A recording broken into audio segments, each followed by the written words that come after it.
I'm Jason Aaron, and this is The Moment. Yo, everybody. Welcome to The Moment, a video series here on Sketch where I talk to creators about the moment they knew some of their biggest projects were going to work, whether that's creatively, commercially, or some mix of both. This time I'll be talking with Jason Aaron, someone who has made some of my favorite comics of all time. Jason, are you ready to talk about some comics with me? Yes, absolutely. Up first is actually my personal favorite of your projects. I think you know this. I think I've told you this before. It's Scalped, a Vertigo series you did with R.M. Guerra, amongst a great many others. It's a crime story set on the Prairie Rose Indian Reservation. Although I kind of feel like calling it a crime book is a bit of an oversimplification. It's a lot of different things. It's crime, but it's also like a million different things. It's a phenomenal series that also includes one of my favorite single issues ever in its 35th issue, which, if anyone hasn't read, you could read it. It's a standalone issue and it is the absolute best. I'm curious, was there a moment that made you realize Scalp was going to work?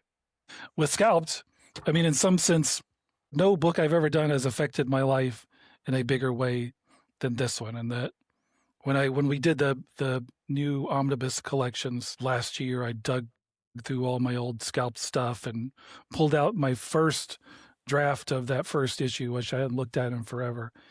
And I turned that first issue in May 24th, 2005. My son was born May 25th, 2005. So to say that my life was changing dramatically in all sorts of ways was like an understatement. When I wrote Scalp number 1, I could count on one hand the total number of comic scripts I had written and still have like multiple fingers left over. I think it basically 2.5 was how many comic scripts I had written. And then, I was working at a warehouse, got the other side approved, got Scalped approved, got married, became a stepfather to my daughter. Then my son was born. I started writing Scalped. All those things happened in the span of, months. So in one sense, like it was working because it completely changed my life. I turned in that first issue script. My son was born. I quit my crappy warehouse job right after that to stay home with him. He's now 20 years old, about to be 21. So I always think of my real full-time professional comic book career as the same age as he is. So in one sense, that was working. Like I was getting a little bit of my, it's not like I was raking it in those first couple of years as a comic book writer, but still I was getting paid to write. But I think in the creative sense, I don't think you can look at that first issue, really the first arc of Scalped as like representative of what that book really is or what I wanted it to be, what it would become. I think I was so brand new starting off, we went through so many, it was a long process to getting that book approved and getting that first issue approved. And we changed so much stuff. So I think I was still figuring out what the hell I was doing. Well, again, also becoming a father and taking care of a baby, doing all that stuff at the same time. Guerra wasn't exactly happy with that first arc. He was still figuring things out. With I think with the second arc, we'd bring in Julia Brusco as his colorist, who he's worked with on pretty much everything since then. And I think Guerra and I were kind of figuring out each other. And I think that first arc is kind of just, you said the Scalped is kind of more than a crime book, and I think it is, but I think that first arc is just kind of crime. It was about attitude and it's, it's very raw and crude. And I was trying to do some peck and paw shootouts. I think really the setting is kind of the only thing that makes it feel like something you haven't seen before.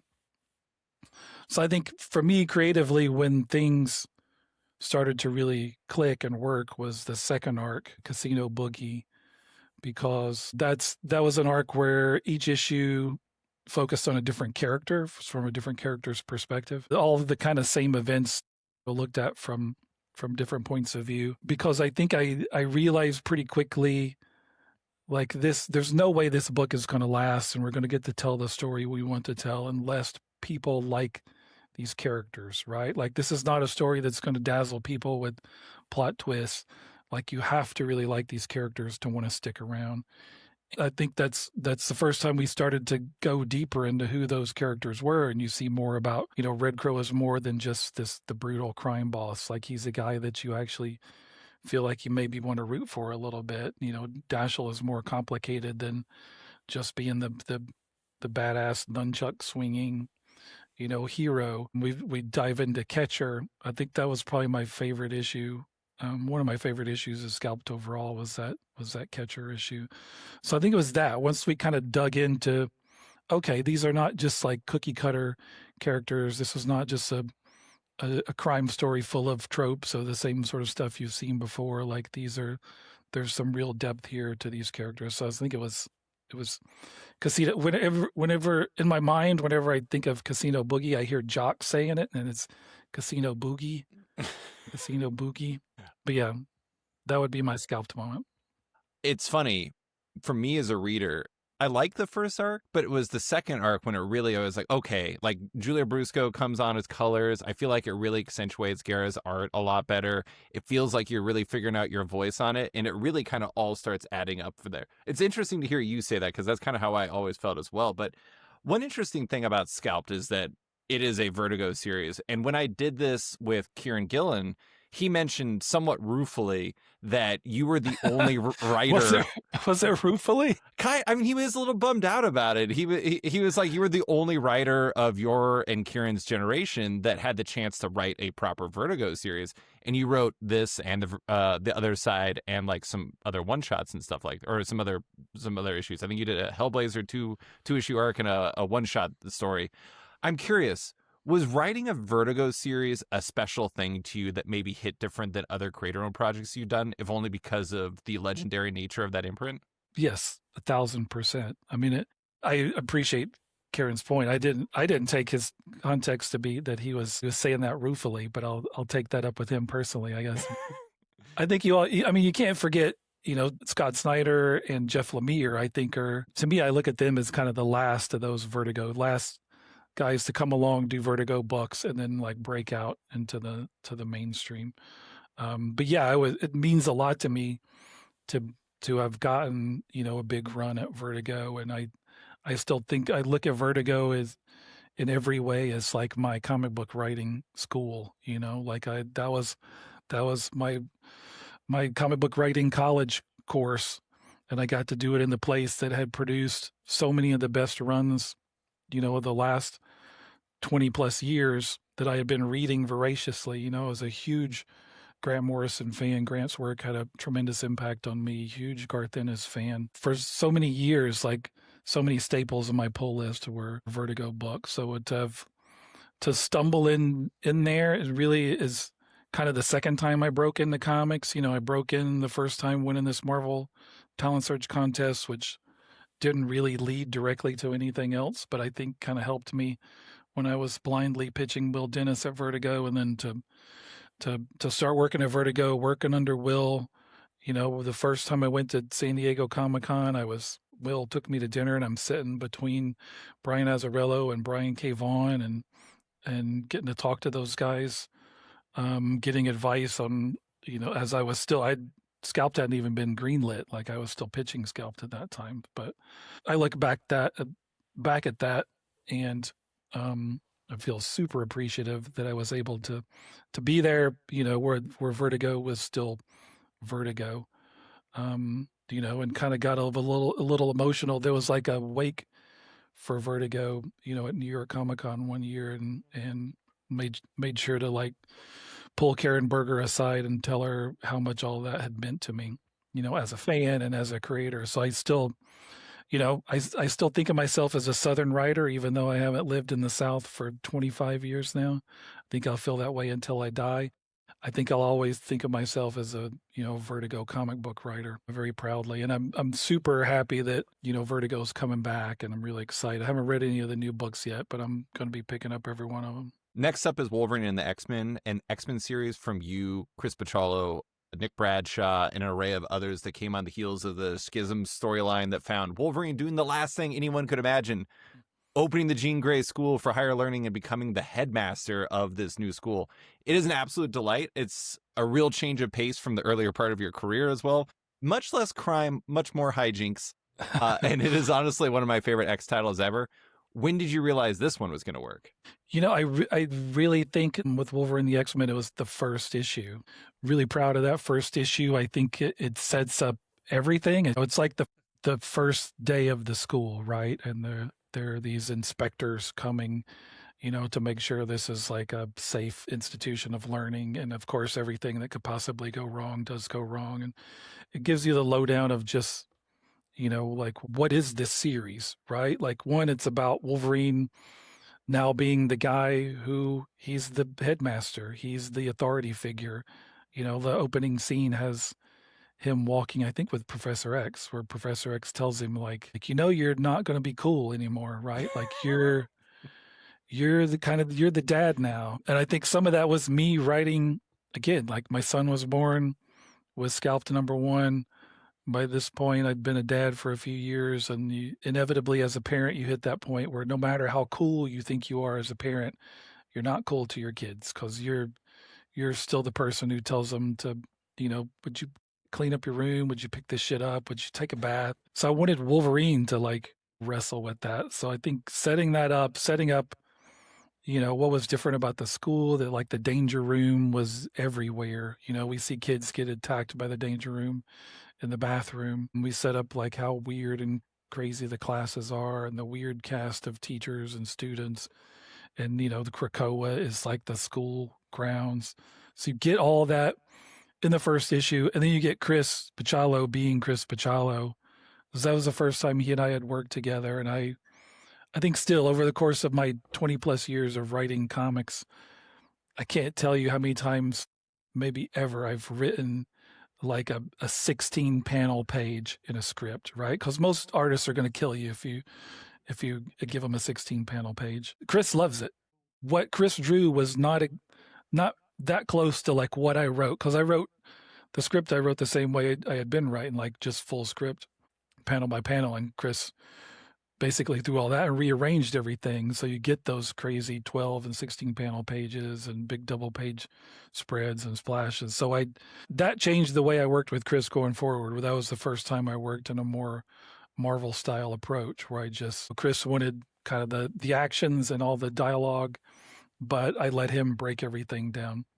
And that's how we worked the rest of the time on that book, how we worked on Doctor Strange. But I think getting pure crazy Chris set the stage for kind of the tone and the look of that book. And then, like you said, we got Nick Bradshaw coming on right after that. I think that first arc is probably the highlight of that whole series. Probably the best that book was that first arc when we had those two guys. And it was, again, just kind of setting up the craziness, wackiness, that was a book that was meant to be fun. To me, it was like I'd throw back to, I grew up reading Excalibur, which was a really fun book. Justice League International was a huge book for me. So I wanted to do something along those lines.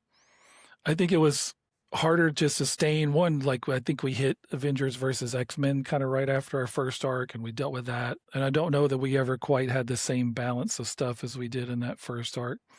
Also, that was me learning for the first time, like, oh, team books are really hard. Yeah.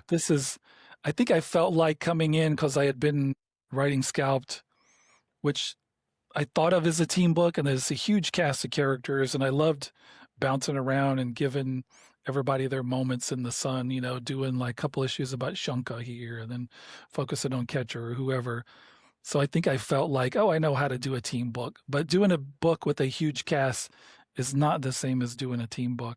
So I think it was easier with Wolverine the X-Men to kind of set all that stuff up. Like, here's all the fun stuff that we're going to play with in this book.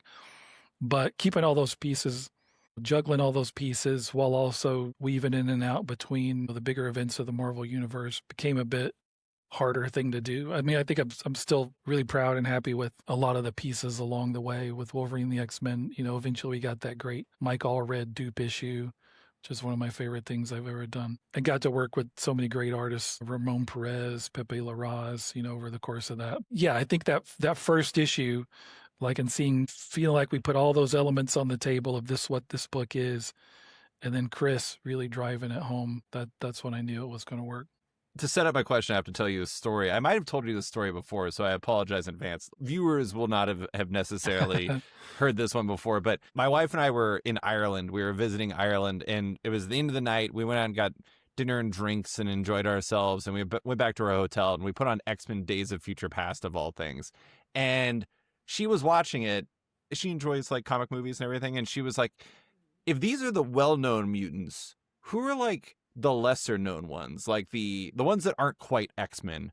And I thought about it for a second, and I was just like, "Eye boy," and she was like, "What?" And I was like, "Eye boy," and that is a character that debuted in Wolverine and the X-Men. You and Nick Bradshaw co-created him. I love Eye boy. I think Eye boy is amazing, and he is one of many characters who debuted in your run. And X-Men fans are very famous for loving their deep cut characters. I think Jonathan Hickman once told me on off panel that the thing about X-Men fans is everyone has their own favorite character and they all believe that they deserve their own solo title. And that's very true. Sure. Were there any characters from this run that surprised you as to like the reaction fans had? Because there were a lot of characters that came up here that you co-created. Yeah, we did. There were a lot of new characters in there. I mean, I think when Brew was like the, Oh yeah. the young Brood characters, like a sympathetic Brood who I really liked writing him. He was sort of, I was thinking like I was a big Star Trek The Next Generation fan. I remember thinking, oh, it's so cool, when that show started and you had Worf, you had a Klingon on the bridge of the Enterprise. Like, I was like, well, let's put a, a murderous alien in the Jean Grey school. So I loved writing Brew. And I remember there was spoilers, but there's an issue where he gets shot in the head, right? And he seems to be dead at the end of it. And people got so mad. And I remember thinking I just wasn't expecting that. It felt strange of like, well, I just made this guy up. Like, are you saying that I can't shoot him in the head? Like, this was kind of always the story. But I think that people getting that mad about, a new character, I felt like was a good sign. That's thinking back to those days, like the stuff that we did with that book was so insane. Like, at one point I was running 20, 30 different Twitter accounts for all the different characters, like good guys and bad guys in the school. And then every once in a while I would basically write like a scene, this Thursday at 3:00, the Jean Grey School is going to go on a field trip. So, make sure you're following all these accounts, and we would do like a play. So it'd be me like doing 10 of the accounts and Nick Loeb doing a few, and all the other editors. We'd all get on, that Thursday at 2 and just like act out this scene live on Twitter, which seems insane to me now. But I think it was, I don't know, flipping through that book for the first time in forever. Like, I loved all that stuff that we did of like, exploring what goes on at the school, what classes do they teach. And then eventually we got to the Hellfire School. So it was doing like the dark evil version of that. All that stuff was really fun. The next project is probably the one you're most famous for. I don't know. I mean, it's really hard to say, but it is your larger Thor run that started with Thor, God of Thunder, and the Incredible God Butcher arc, and continued into the Jane Foster Thor era with Mighty Thor, amongst other titles. And you did it with Esad Ribic, Russell Dowderman, Mike Del Mundo, and a whole bunch of other folks. When did you realize this one was going to work? I'll answer the Esad part of it first, like the Thor God of Thunder part of it first, which is the easiest answer. It was literally Esad's first character designs. Like, he turned in designs for the 3 versions of Thor. So there was new look for present day Thor, and then young Thor with the axe, and then old King Thor, with the arm of the destroyer. Like, literally from those first time Esad put pen to paper in relation to Thor, I knew that's it. Like, that's exactly it. I mean, I knew Esad was going to draw the book before I had a pitch, before I had a single thought as to what I was going to do. There was no thought yet of a God Butcher or anything. I knew I wanted to do Thor, and Esad's going to draw it. And then I immediately went back and started, from his first appearance in Journey in the Mystery, and read through all the Lee Kirby stuff that I had never read. I think once I hit that point in the run, I forget the issue numbers, but when it's the Mangog story, like the multi-issue Mangog story, I was like, well, this is some of the best Kirby stuff I'd ever read. I'd never read any of that stuff before. So I think that I knew that plus Esad is what I want, right? And those 3 time periods, I knew like that key to what's cool about Thor. How is this guy different from anybody else? Well, we're going to do a story that takes place over the course of many, many eons, and you get these different versions of the guy. And then from the first moment when Esad brought those to life, I knew, well, I don't need to, no notes, I won't need to give Esad any notes on anything. Like that was it. But with Thor, I'll give you two, because I think, like you said, there's also, once we get to the Jane Foster part of things, on the one hand, it's all one story, but on the other hand, that's a huge departure. So I think I have a moment for that too, which I think was probably Thor number 2. We did Thor God of Thunder and then relaunched the book as just Thor. Yeah. And the first issue is really, it's mostly about Thor Odin's son and the fact he's unworthy and can't pick up the hammer. And at the very end of the issues, Mysterious comes along and picks it up, and we get the full reveal of this new version of Thor, but you don't know who she is for a while. And I kind of knew from the get-go, I knew that it was Jane, and we'd play with the mystery of that for those 8 issues or so before we hit Secret Wars, and then we'd come back, and then I knew what was going on, that she had cancer, and I knew all that stuff, even though we wouldn't get to it yet. But I think with that issue 2, once it was from her perspective and I had started writing, the thought balloons, there's like thought balloons and captions and her spoken voice, and they're all different. She talks like Thor, but she thinks like Jane. Once I started doing that, and then seeing her being Thor for the first time, where she's kind of reveling in the fact that, oh shit, I'm Thor, like I can do Thor things, and, set up like sort of the classic idea that, she throws the hammer and it doesn't come back to her in a certain amount of time, she'll change back into Jane. And she's got a secret identity. She's trying to hide this from everybody. Like, I think once I was writing all that, I didn't realize really what the book was until that moment when I realized, oh, this is like the most classic old school kind of Marvel stuff I've ever done. This is like classic sort of Stan Lee setup. But I didn't know that until I was actually doing it. I mean, Russell was amazing from the get-go, and Russell just got better and better as that book went. But I think it was really that issue 2, where I realized, I think this is working. But again, working in a way that I did not foresee or understand myself until it was happening.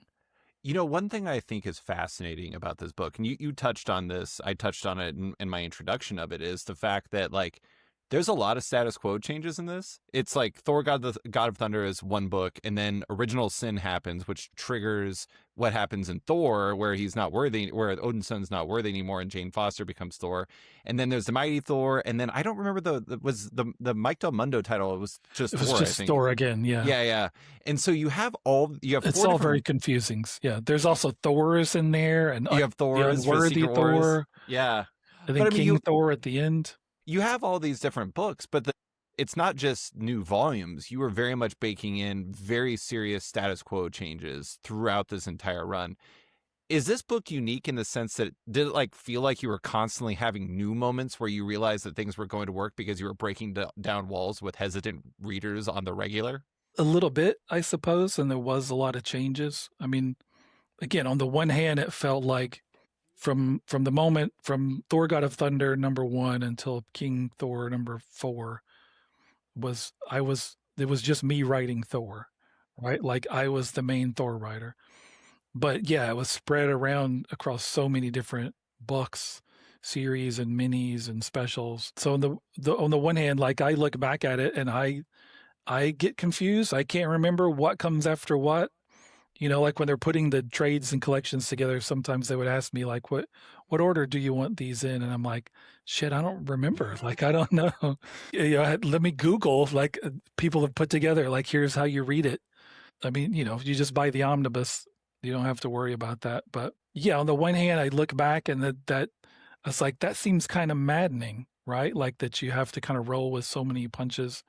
In the moment, it didn't feel that crazy. I mean, I think just because I had a plan, I had told Marvel, like, here's the gist of it. Like, we're building towards the War of the Realms. Like, that's going to take a few years. I think I was always just moving in the same direction. It's just sometimes the title on the cover changed, the artist would change, even the version of Thor in the book would change, but it still felt like I was telling the same story. The last pick is a much more recent project. It's Bug Wars over at Image Comics, which so far has been a 6-issue miniseries with a one-shot that just arrived in, as we're recording this, in Bug Wars, the Spider Witch special. It's you, Mahmoud Asrar, Matt Wilson, and Becca Carey. And it is a wild world that, as the solicit puts it, merges Honey, I Shrunk the Kids and with Conan the Barbarian, and a fair amount of Roll Tide in there. All-time unexpected Roll Tide in that book, which I really enjoyed. It does take place in Alabama, but when did you realize that Bug Wars was going to work? Bug Wars, I think, is a completely different moment from any of these others in that, Mahmoud and I had worked together mostly on Conan. We did Conan the Barbarian and King Conan for Marvel and had a lot of fun doing that. We're both big Conan fans. But I think as we were working on that, we started talking about doing a creator-owned book and doing something where we would kind of be unfettered and sort of could do whatever we wanted to. And I told him, well, with Image, we can absolutely do whatever we want to. They won't know what the book is until we send it to them to go to print, And so we started, I had this idea for this fantasy world in this kid's backyard for like years. For years, I'd been kicking this around and never, every time I'd go back to it, it'd change a little bit. Never completely figured it out, but I started kind of diving into it more hardcore then as Mahmoud seemed interested. And then we started, I put together this huge document with the first few books and ideas about the world overall and the different factions of mites. And we started just kind of fleshing that out. Mahmoud started doing character designs for these 6 different clans of bug warriors, and then started working on the first issue, which, opens with these gigantic battle scenes. Gigantic, and, when you're on the ground, like from a human size perspective, very, very small battle scenes. But these, I wanted to open like immersing you in this world. And there's, it's already a dark and warlike place. And there's huge armies of beetle riders and ant people who are fighting in that opening sequence. So I still think that first issue is some of the best stuff Mahmoud has ever done. Like, it's really, really gorgeous. So we were working on that for a while. And as we were doing that, I kept going back to that first issue, even as I had written, issues 3, 4, and 5. I kept going back to the first issue and changing things. Like, again, book 1 was not just about telling the story of this kid, but it was introducing you to this gigantic world, a world in this kid's backyard, but with these different sects of mites, and each one has their kind of, they're different culturally, and like, what do those people look like, and where do they live, and what are they called? What are those characters named?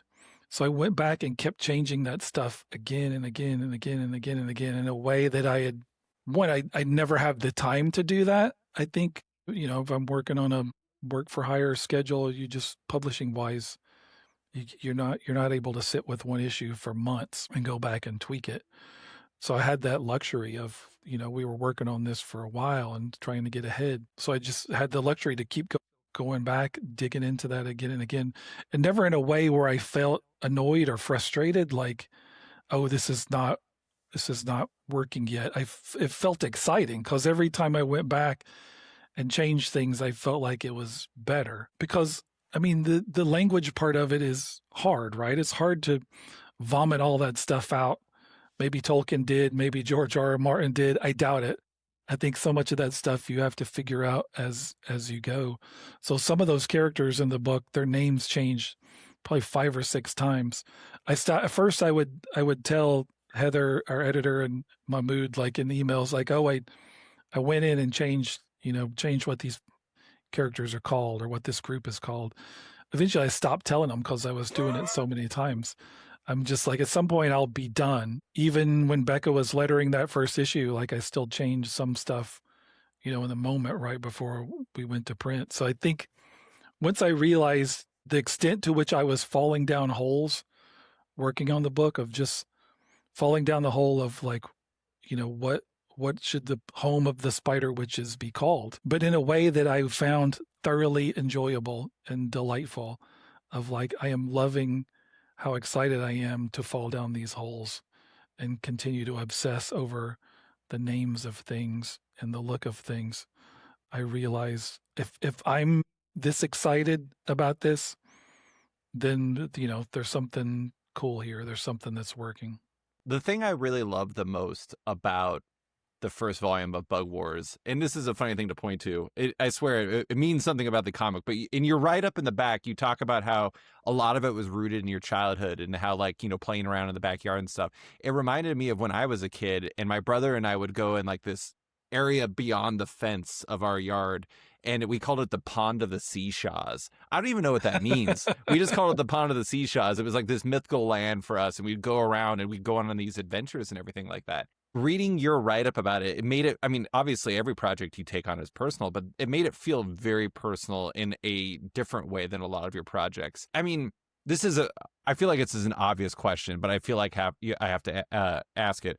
All of these projects we talked about so far have had a very personal connection to them. Where do you start with an idea like Bug Wars? Is it that personal feeling, or is it a story that you imbue with that personal feeling? That's a good question. I mean, all projects aren't created equally, like I think something like Bug Wars, when it's creator owned, and it's an idea that I'd literally been carrying around, like I said, for years. It is, the roots of it go deep. It is, in some sense, the most personal thing I've written, and it's about that backyard is the same backyard I played in as a kid. Where it's a yard where I feel like that's my origin story, is that backyard and those woods that I played in. That's where I fell in love with storytelling and just spending my days making up stories for my own amusement. I feel like that's literally what I've been doing as for my living for 20 years. So not every story has that level of deep connections. I mean,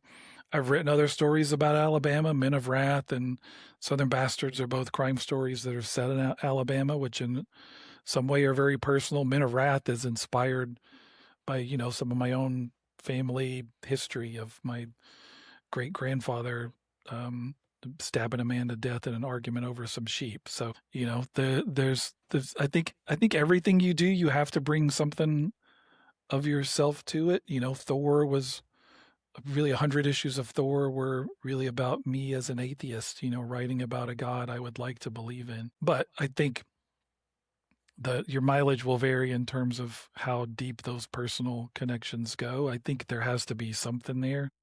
I don't know how you do it if they're not. I think then you're just, it's just me in the yard banging together He-Man figures. There's not really much more to it than that. I mean, on the one hand, I think when I sit down to write a script, if I'm writing an issue of Bug Wars or an issue of Absolute Superman, it doesn't look any different. I'm not doing anything different. Like if it's work for hire or if it's creator owned, I want to be able to bring the same level of passion and investment and emotional connection to it as I would the other. But that said, I think sometimes books are more special and personal to you in different ways.